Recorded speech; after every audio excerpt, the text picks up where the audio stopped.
Hello, everyone, and welcome back to another wonderful episode of Sporting Perspective. It is week 7 of the NFL season. A lot to get to, but we're going to jump back to last week, our top 3 things that we saw last week. James, I'll let you go first with your number one big topic you want to talk about. Yeah, before I get to my number one, I will say we did see our first coaching firing of Callahan. Kind of weird, um, but not unheard of because I know you had something you wanted to say. I can't remember. We talked off air, but what Yeah. was it? The last four number one picks.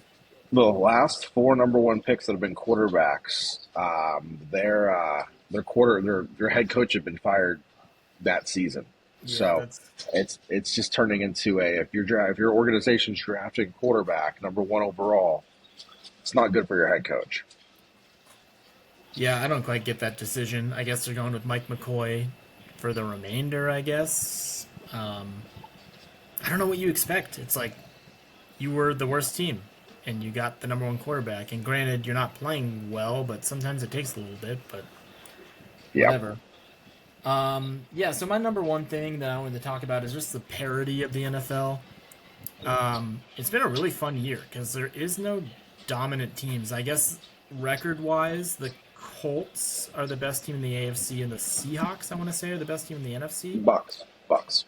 Bucks, that's right. Yeah, Bucks are 5-1.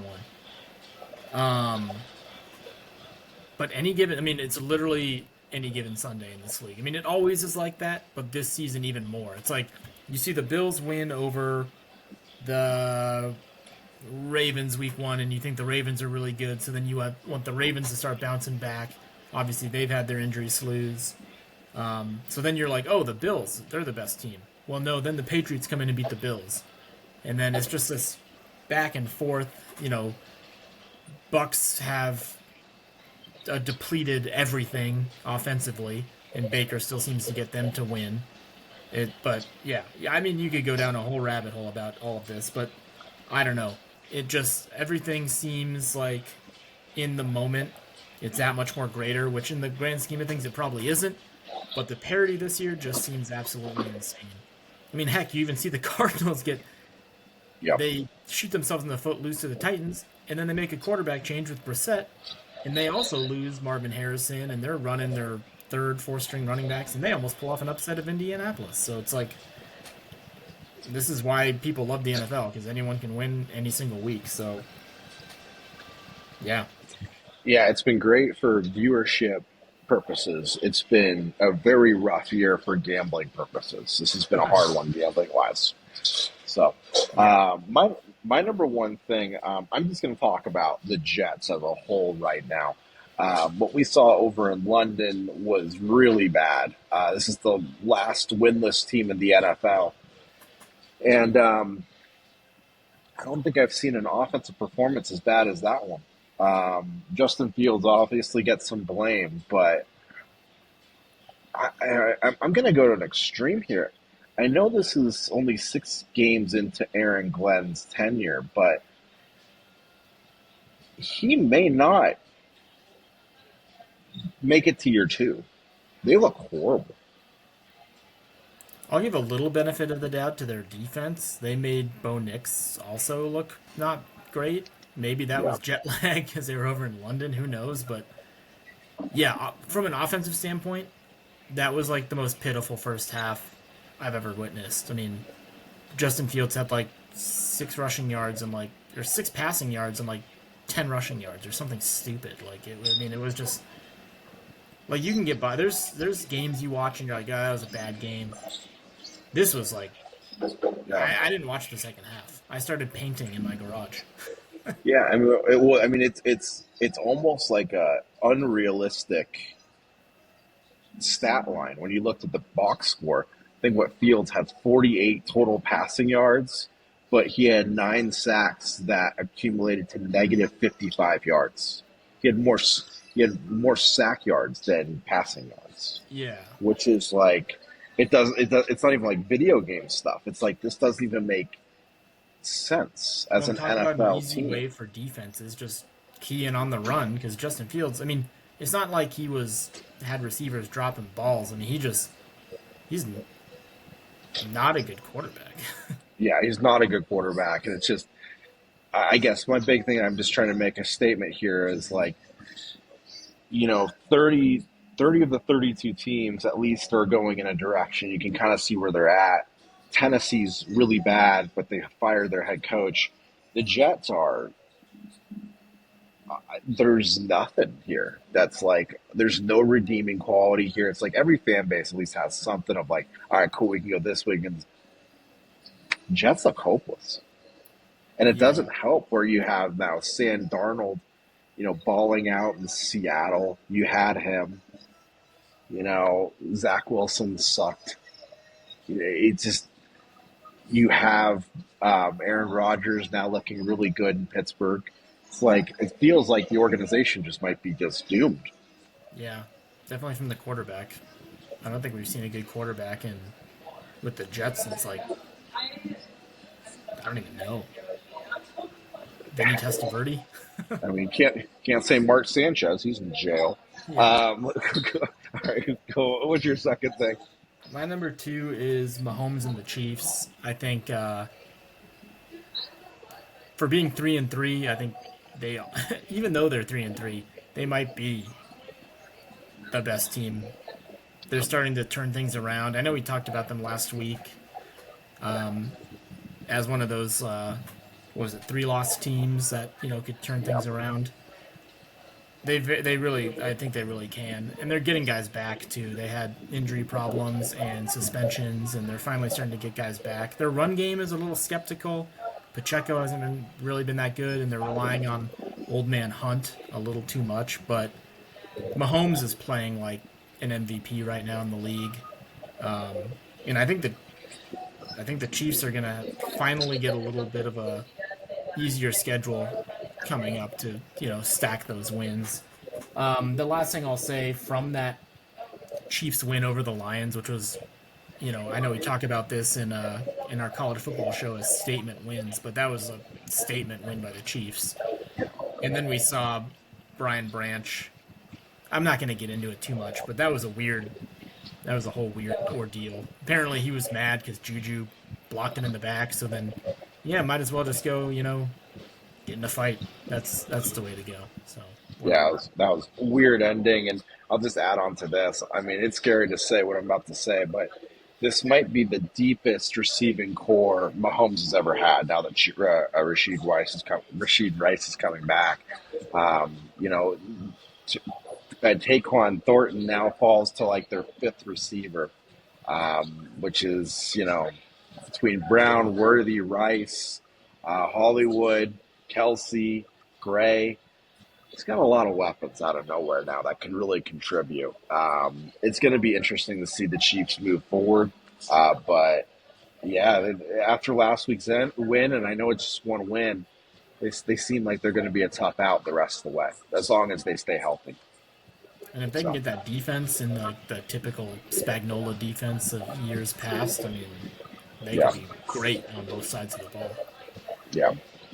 So I'm going to jump over to another AFC contender that had a bad week, and that's the Buffalo Bills defense. Bijan Robinson just ran right all over that team, but the Bills defense is absolutely horrendous. I heard something on the radio earlier today. This is the worst run defense in 50 years.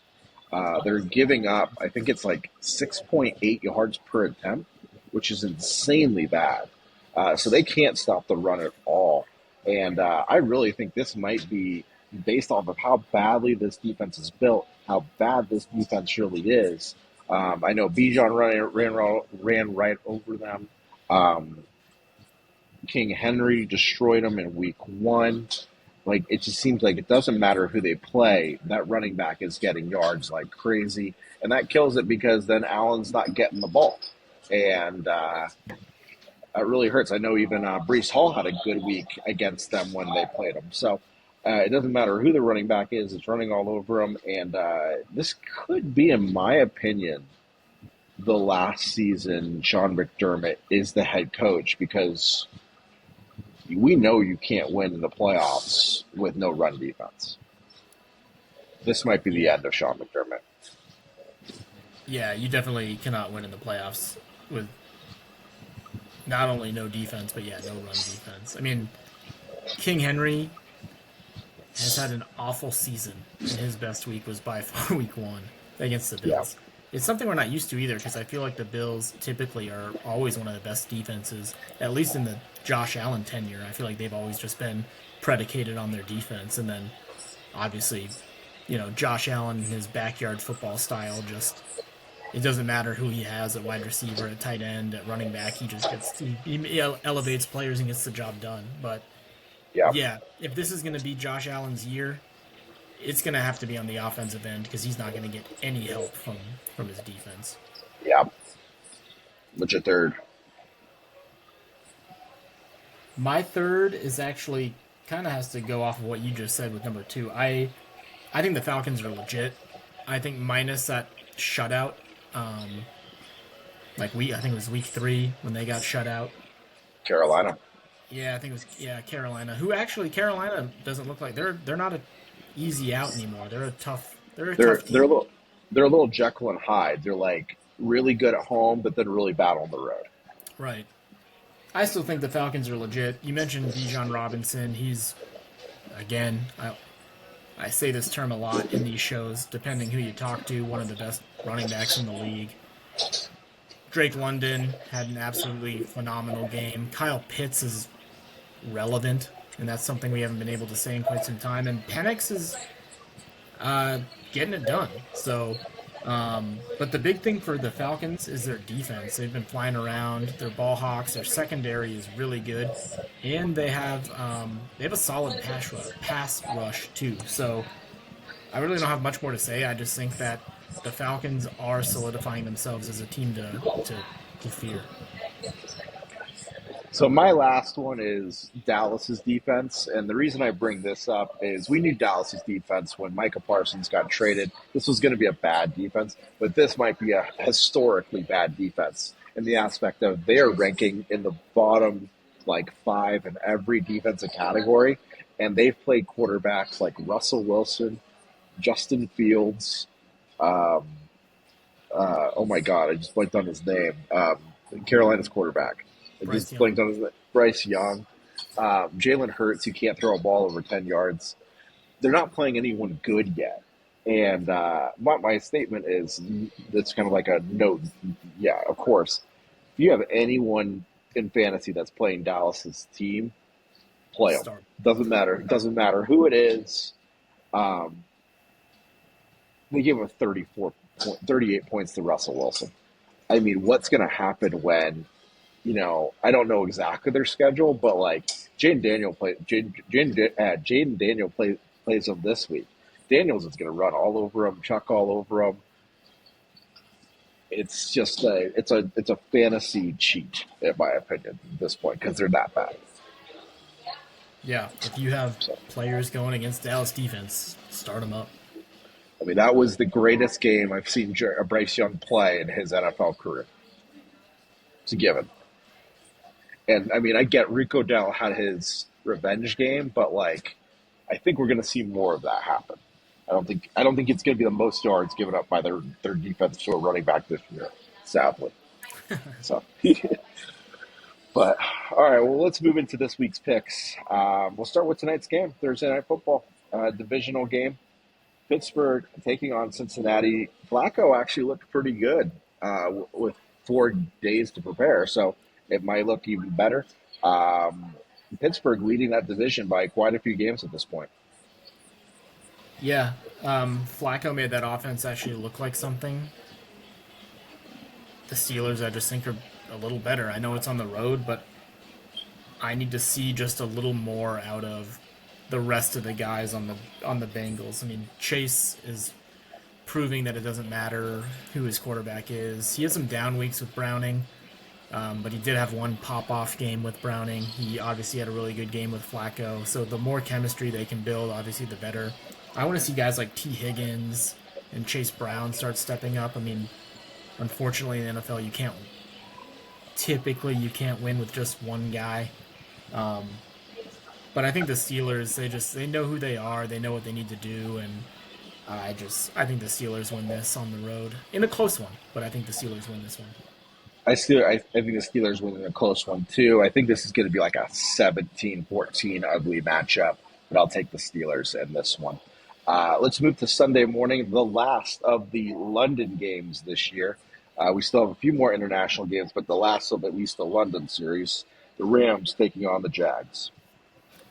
The Jags to me just make a little bit too many mistakes. The Rams are a little more shorn up. I know Puka isn't playing, but Stafford still seems to have some left in the tank. Um, Kyron Williams is playing really well. I think the Rams they're gonna know what to do to win. I know this is a second home for the Jags over in. Are they playing London again, or London. is this Yep. Berlin? London. No, London. Okay.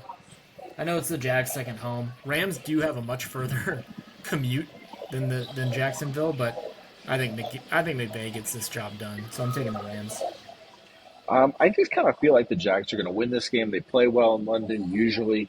They'll have a bounce back from the game against Seattle last week, and the Rams have a very long commute going 12-hour flight on this one. I'm going to take the Jags. Um, let's go to the morning slate. New Orleans heading to Chicago. Chicago looked good on that Monday night pull out lucky win against the Commanders. Yeah. Saints just don't do it for me. They're not the worst team in football. They're competitive, but I don't think they're winning competitive. Caleb's looking really good. DeAndre Swift is actually looking really good. And the Bears defense hasn't been awful. And like I mentioned, Caleb Williams, he's not the issue. He's actually been playing a lot better than the first couple weeks of the season. To me, he keeps getting a little better each week. So, and it's at home. So I'm taking the Bears. I'm taking the Bears as well. Not much to add there. And probably the toilet bowl of this week's of games, Miami heading to Cleveland. Yeah, I'm literally just taking the Browns because they're at home. I think Dylan Gabriel dinks and dunks with Judy and Isaiah Bond. Um, they're smart. They'll lean on their run game. Quinshon Judkins, I think, is the real deal.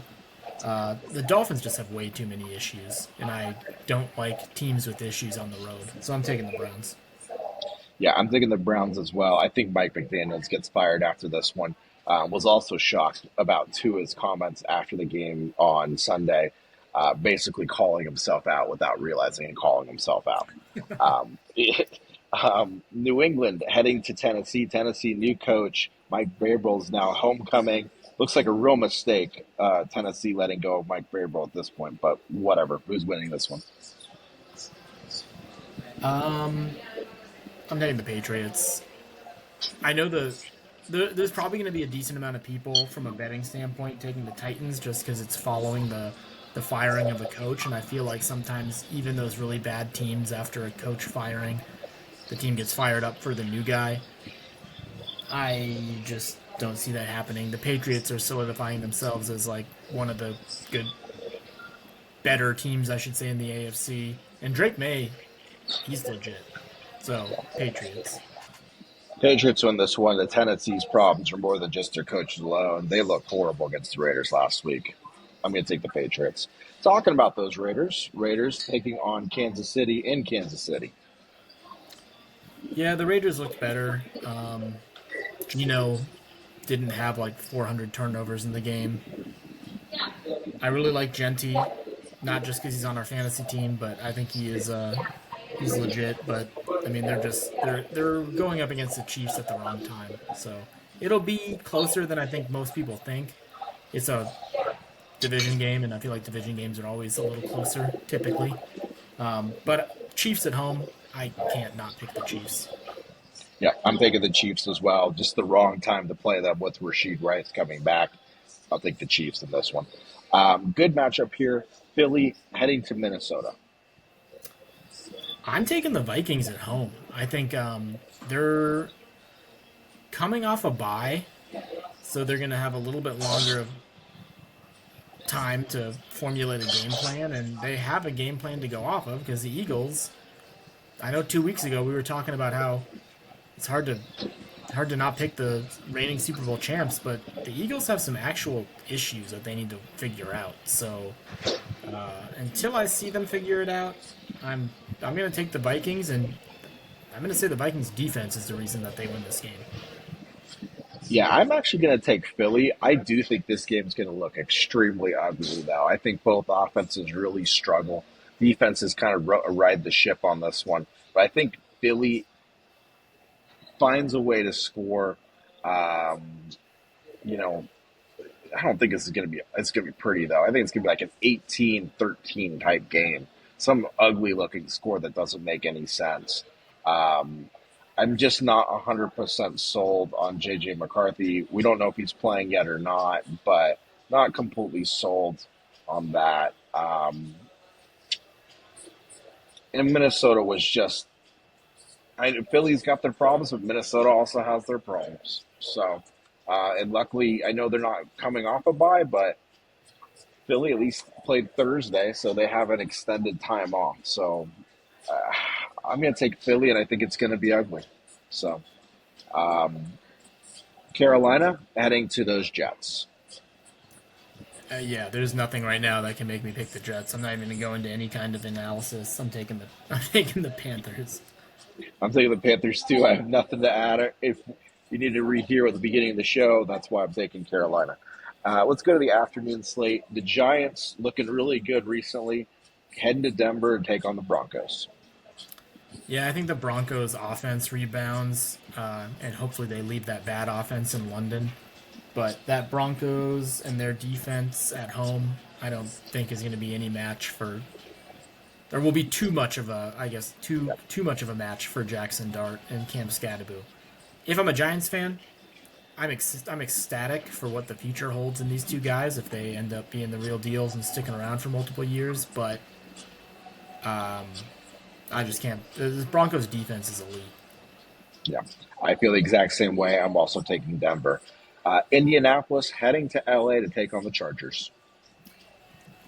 I'm taking the Colts in this one. The Chargers' run game is a little skeptical to me. I know Kamini Vidal had a good game, um, but if you can't establish the run, I think you can beat Justin Herbert. And the Colts are just looking like a really, really good team. I mean, they can run the ball with Jonathan Taylor, and Daniel Jones is looking actually like the real deal. I don't know what the Giants did to him and why they never could figure this out, but the Colts are figuring out Daniel Jones, and it's working. So I'm taking the Colts.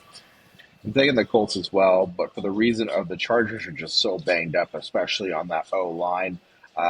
Justin Herbert's just running around like crazy, and they got lucky in Miami.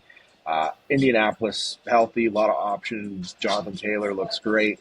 I'm going to take the Colts. Washington heading to Dallas to take on the Cowboys.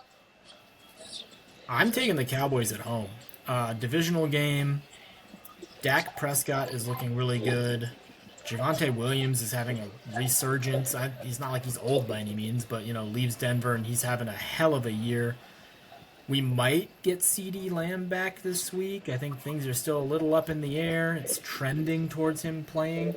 Um, and if he can bring anything, I mean, we already have seen what George Pickens can do as a number one receiver. So hopefully Pickens doesn't get pissed off going back into that number two role. But I think even with that crappy defense that the Cowboys put out there, I think they can beat the Commanders. I mean, the Commanders are beatable. Jaden Daniels hasn't quite flown off yet, like he was his rookie year, and I just can't trust the rookie running back, Ja'Cory Krosky Merritt. Just too many turnovers in that last Monday night game for Washington. So I'm taking the Cowboys at home.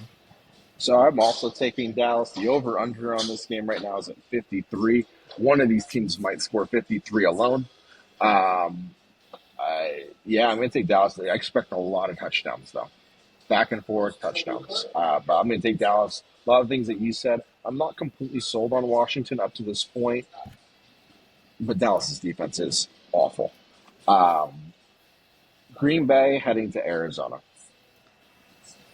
Yeah, I'm taking the Packers. Cardinals are just way too much of a mess, and it stems from their head coach going. I mean, I don't think Gannon will get fired this year by any means, but the team is just way too lackadaisical. There's no firepower. We don't know if Marvin Harrison's playing quite yet. I don't believe. I forgot to look it up today, but he was obviously out for most of last game in Indianapolis. But regardless if Marvin Harrison plays or not, Cardinals aren't winning against the Packers. Yep, I agree. I got Green Bay. There'll be a lot of Green Bay fans at that one.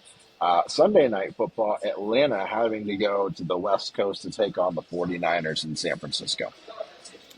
Yeah, the Niners are just too banged up for me to pick right now. McCaffrey wants to do everything he can and put the team on his back, but I just think the Falcons just. I mean, Bijan can counter what McCaffrey does, and then they also have Drake London. And Penix, I think, is just. He's playing well enough. He's not great. He's not bad, but he gets the job done. And that defense is also good. So I just can't back a team whose number one receiver is Kendrick Bourne. Albeit he's playing well, but I'm taking the Falcons. I'm actually taking San Francisco on this one, and the reason for it is Atlanta has just been a little bit too inconsistent for my liking throughout the season. They'll play really well one week, and then they'll bounce back and play really bad. So I want to see them be a little bit more consistent. This is not an easy game, even with San Francisco being so banged up. But San Francisco, even against Tampa Bay last week, they hung in there, even throughout all the injuries. They're rolling out guys. They're really deep. They're showing that they can score. I'm going to take San Francisco. It's not easy to go cross country. And as I said, Atlanta, young team that hasn't been able to prove back-to-back great weeks yet for me. So Monday Night Football, we got two of them again. Tampa Bay heading to Detroit. Yeah, I think Detroit, this is an easy game if you're from a betting perspective. I think Detroit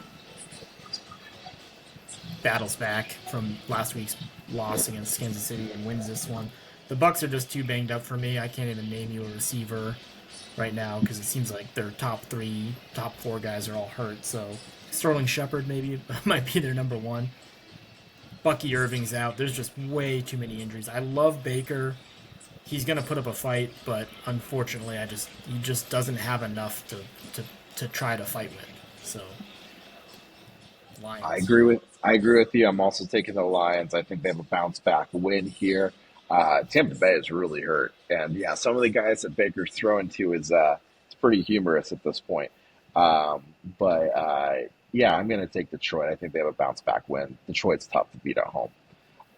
Houston heading to Seattle.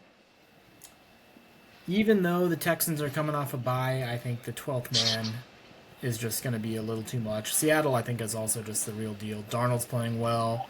I just need to see a little more consistency out of CJ Stroud. So I can't pick the Texans. I'm going to take Seattle at home. I got nothing to add. I got Seattle as well in that one. So for this week, we're doing something a little bit different in the aspect that we got a top five best Ohio State wide receivers in the NFL right now. Ohio State has turned into a little bit of a wide receiver university here over the last 10 years. And it is crazy the amount of names that have taken over the league. The amount of number one guys on teams that are from Ohio State is ridiculous. So do you want to just go back and forth? Yeah, that works for me. All right. I'm also going at this as of right this second. So I'm looking, at least for my list, I'm taking this as of going into, week 7. Who do I want on my team? Or who do I want? Okay. So Cool. my number 5 is Chris Olave. I think he still has some left in the tank. He has his games here and there. He's not consistent, but part of that is because he doesn't have a quarterback. Rattler hasn't been bad, but he doesn't have Derek Carr throwing him the ball anymore. So until that team really starts showing me something a little more, Chris Olave he's in fantasy terms a wide receiver 3, kind of a boomer bust type right now. So my number 5 could easily get boosted to number 1 very quickly, but for right now it's Mbuka, and the only reason I've got Mbuka at 5 is because he's only played 6 games. So don't get me wrong; those 6 games have been very, very good. I guess 5.5 when he got hurt. He's been very, very good in those 5.5, but it's just a small sample size of what the full thing could look like. But for right now, I just have to put him at 5. My number 4 is Marvin Harrison Jr. The talent's there. I don't know if he's like has a dog mentality. I don't think he does. He seems kind of passive, but just from straight talent, he does some things where you're like, oh, he's got it. Like he can easily be a number one and be a number one for quite some time. Then he has drops where you're like, dude, like you get paid to catch the ball. Like what the hell? But I think in the long run, he's going to be okay. Will he be playing with Kyler next year? I don't know. We'll see. But I got Marvin Harrison at 4.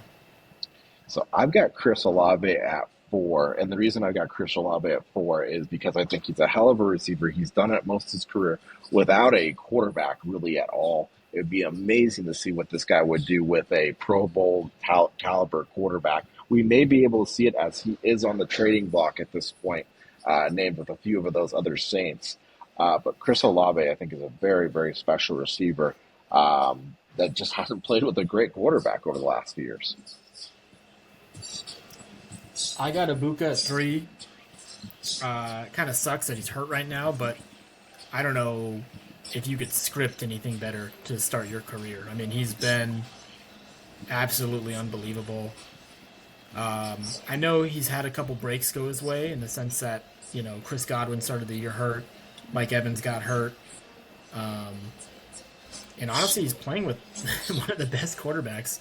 Weird to say, just because a couple years ago you never would have said that about Baker Mayfield, but um, everything you heard about Ibuka at Ohio State is true. I mean, he was a slot guy at Ohio State, and he was dominant. And now he's kind of running on the outside in the NFL, and he's dominating as a rookie, which is crazy. I mean, yeah, like you said, the sample size is small, but like it's not like it was 2 weeks and then he got hurt, or 3 weeks and he got hurt. I mean, he literally had like 4 great. I'm not going to count 5 because he did get hurt in week 5, but hopefully he comes back and just continues on because he's looking like one of the best young receivers in the NFL right now.